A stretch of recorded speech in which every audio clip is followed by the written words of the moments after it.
right, so this is the Searching for Freedom mural that was created between 2018 and concluded in 2021, created by Semente, who is me. The concluding aspect of the mural included asking these questions, and I'll end with that. And you can see that the main questions are, what does freedom feel like for you, and when do you feel the most free? So I'll take you through my exploration of those questions that started before I was even really knowing what questions I was asking. And it starts over here with the self. So before I really could get an understanding of what does freedom feel like for me, I had to really start practicing feeling my body and feeling any other feelings that may not be freedom, right? Etc. So this piece is the first part of the mural that I started with. It's a self-portrait that represents a concept that I started that I started thinking through in communication with my friend and colleague, Ray, aka Magia, who designed this shirt.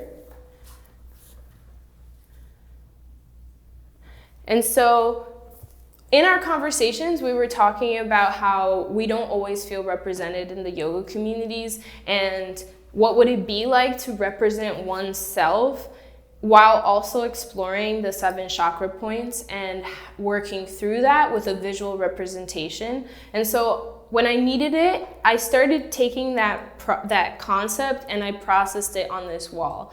So I represent the 7 chakra points, and when I was living in this room, this really helped me to kind of visualize the process of my own healing, right? So the root chakra is the color red, and it relates a lot to like childhood healing and a lot of things that have to do with the color red and that are deep-seated and have to do with like our foundation and our sense of security and our sense of self. So I started kind of working through that, and I added the fire later when I was thinking through the pressures of the world and these different things that might make us feel like we are kind of sitting on a bed of fire. And that was really at the beginning of quarantine, in the beginning in like April of 2020. So as you can imagine, I was going through a lot of feelings like with the rest of the world and processing the weight of like what's going on with our world and the people around us. So that's where the fire came from. But I originally started from here with just focusing on myself, and I created myself in a space of peace, of what for me is peace, which for me is sitting with trees and sitting by water.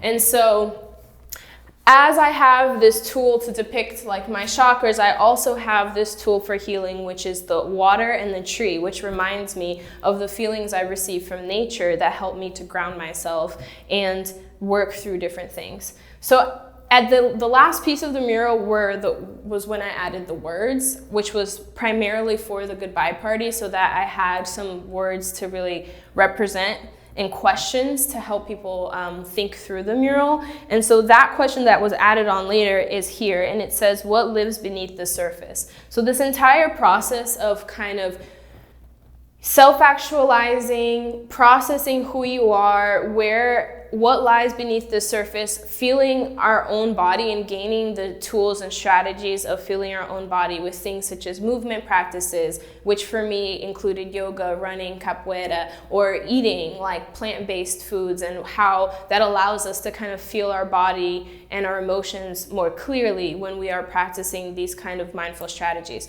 So all of that kind of helped me to figure out for myself what I want my role to be in this world, which has to do with being an artist. So I had this quote up kind of lightly, and then I emphasized it largely for the goodbye party. And it says, the role of the artist is to make the revolution irresistible. So for me, this type of healing is the revolution, right? It's looking at the self and realizing that every day we have to come back to ourselves to do this work of figuring out where our alignment is, maybe moving energy out of the body and finding this place of peace among the chaos for the next steps, right?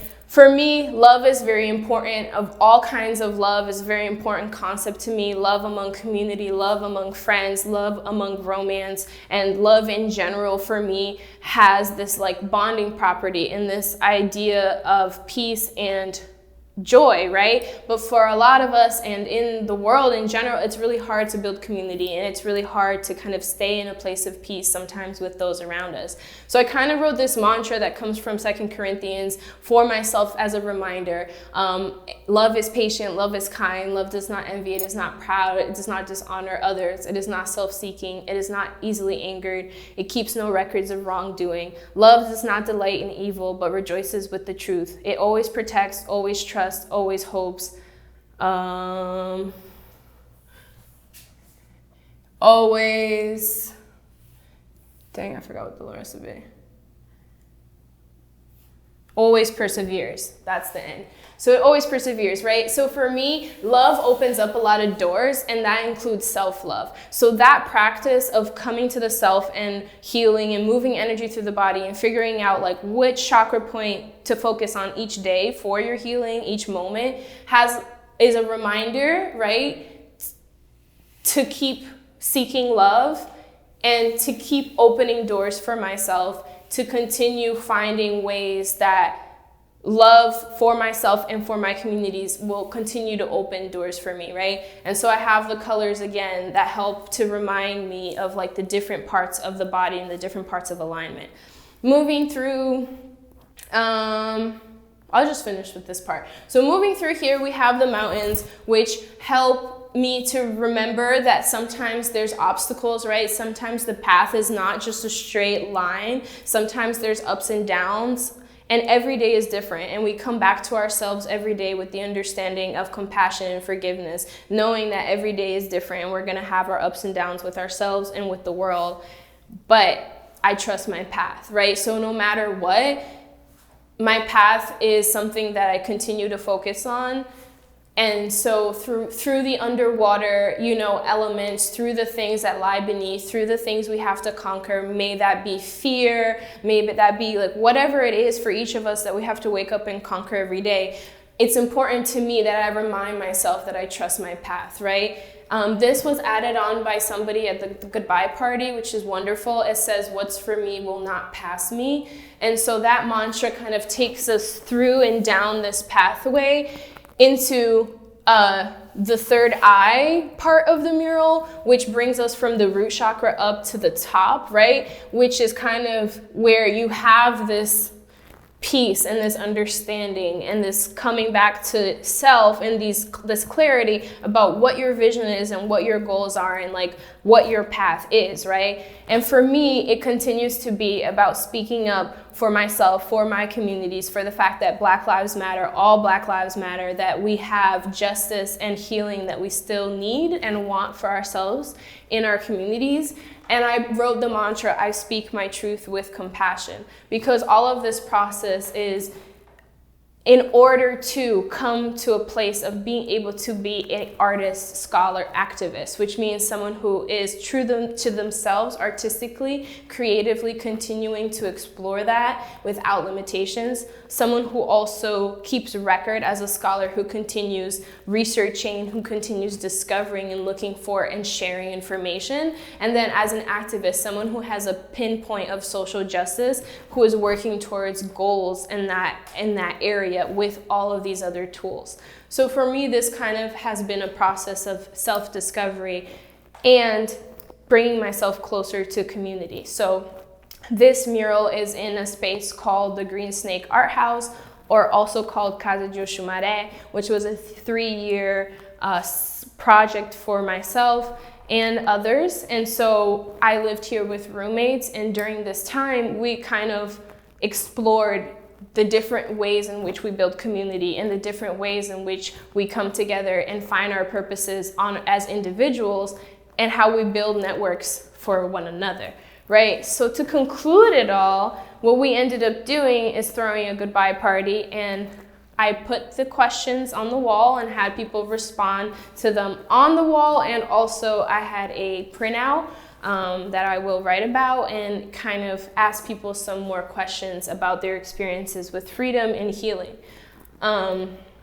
So to talk about that, I'll start here with the butterfly, where I wrote, who are your guides and how do you experience growth? For me, this butterfly kind of represents like ancestral energy, Yunsan, all of the entities. Yunsan is the Orisha of Thunder, or one of the Orishas of Thunder, so that was lit. She takes care of storms and all of that, so that's really lit. So who are your guides, right? When do you experience growth? Who helps you to discover your sense of self? We all have different spiritual practices and we all have different avenues in which we might go about this. For me, it has a lot to do with Afro-Brazilian spirituality and spirituality that links me back to ancestor and back to nature, right? So who are your guides was answered by the community, and some people say, right, my guides are my grandmothers, my higher self, or nature. Some people say, let love be your guide. To answer the growth question, someone said, my growth is full of mental fluctuations, then eventually an upgrade comes, which reminds me of the mountains over there. Moving forward, making choices, expanding my light, knowing myself and when to let go. And then I had written, may inner peace infiltrate us all. So no matter who your guides are or how you choose to, grow or what brings you the most growth, the point is to keep finding those things that drive you, that help you to grow, whatever that may be for each person. And then that is, for me, the greatest representation of freedom that we can have. When we have a sense of self and we have a strong sense of community with those around us, and when we're comfortable and brave enough to continue coming back to ourselves and coming back to those around us, to me, that is a definition of freedom. So here we wrote, what does freedom feel like for you, and when do you feel the most free? And some of the answers were, freedom feels like eating juicy mango with sun rays on my chest. I feel most free when I use mindfulness tools and practices throughout my days. I cultivate a peaceful space within. And that's by Helen Casa, or Len, who's an amazing artist and performer and amazing human being.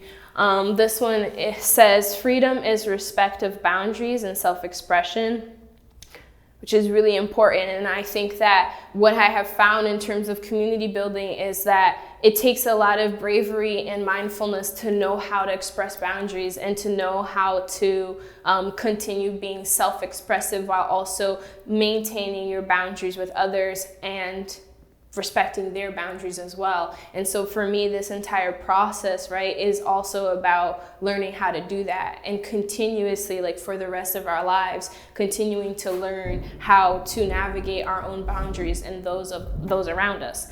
Submerging in water, I feel that beyond measure. Very beautiful. And then on this side, we have the final question, which is, how do you define healing, 1, and 2, community? And someone says honesty as policy. Someone else said healing is a practice. Sometimes we go to healing for wholeness, which I think is a really beautiful way to wrap up kind of this entire mural concept. I'm using a few different scholars to think through freedom, and I'm also utilizing Adrienne Maree Brown's theory around emergent strategy to think about how something small grows into something larger, and how we build on one another. We build on ourselves first every day, and we also build with and on one another, right? So on what someone else has done, we continue the path forward.